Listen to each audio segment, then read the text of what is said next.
Du möchtest wissen, warum du inkarnierst? Wir haben mit Remote Viewing die Antwort gefunden. Bleib dran.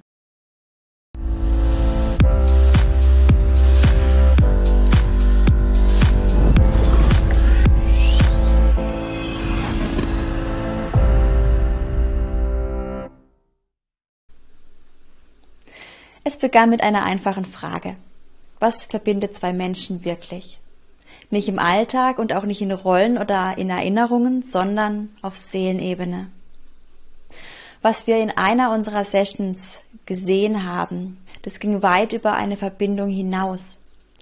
Es zeigte sich in Muster, ein Ablauf, ja, ein innerer Zyklus, den viele durchlaufen, ohne es zu bemerken.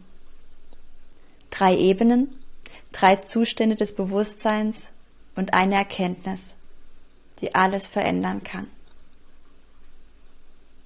Was du jetzt hörst, ist die strukturierte Zusammenfassung der Session.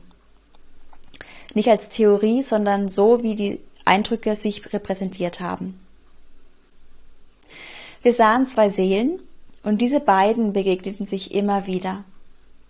Sie inkarnierten gemeinsam, sie verstrickten sich in Konflikte, in Beziehungen, Nähe, Trennung und sie nahmen das Leben sehr, sehr ernst. Und in dieser unteren Ebene, in der sie sich befanden, da war alles dicht. Man war völlig identifiziert mit dem, was dort geschieht, mit dem Schmerz, mit der Hoffnung, mit dem Drama, mit der Schuld und mit der Bindung.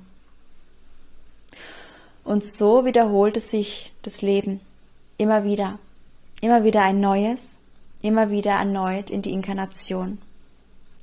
Und das nicht, weil es sein hätte müssen, sondern weil es nicht erkannt wird. Nach dem Tod tritt die Distanz ein. Die Seele löst sich vom Körper und mit ihr lösen sich die ganzen Bedeutungen. Und die Seele kommt in die mittlere Ebene. Und in dieser mittleren Ebene wird ihr klar, dass das Leben ein Spiel war. Und sie weiß das.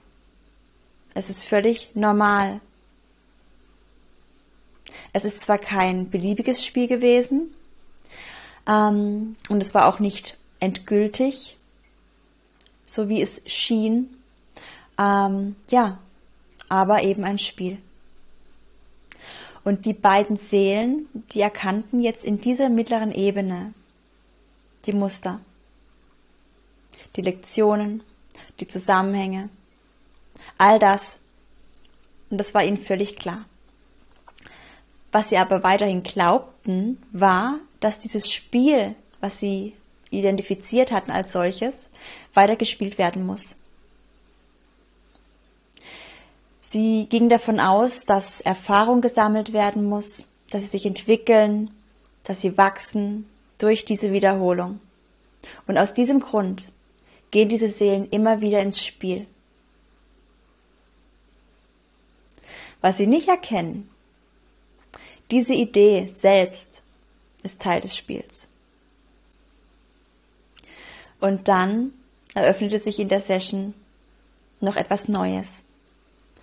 Ein Raum jenseits von Wollen, von Lernen und von Müssen, ganz still und lichtvoll, frei. Und das war die obere Ebene.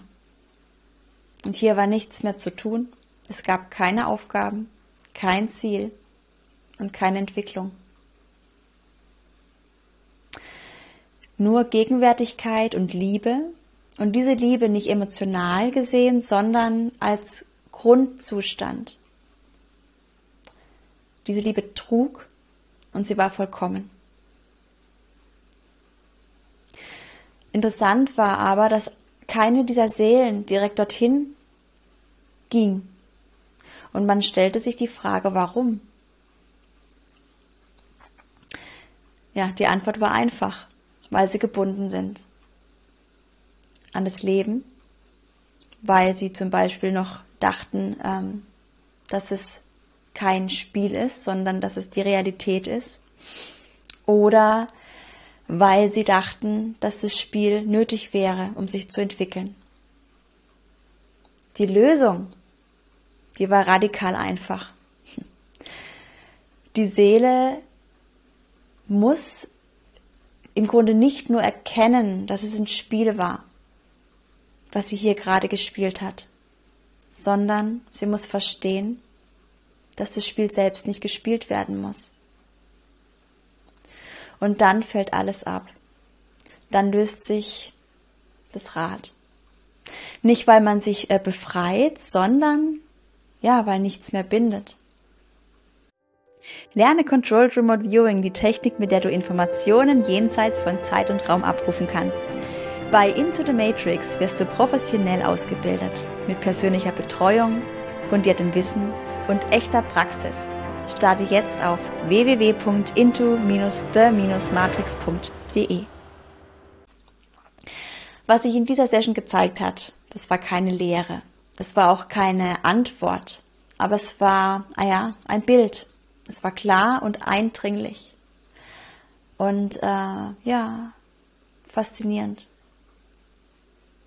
Vielleicht reicht es, dieses Bild einmal anzuschauen, damit man sich im Innersten ein bisschen neu sortieren kann und vielleicht beginnt genau dort ein neuer Weg.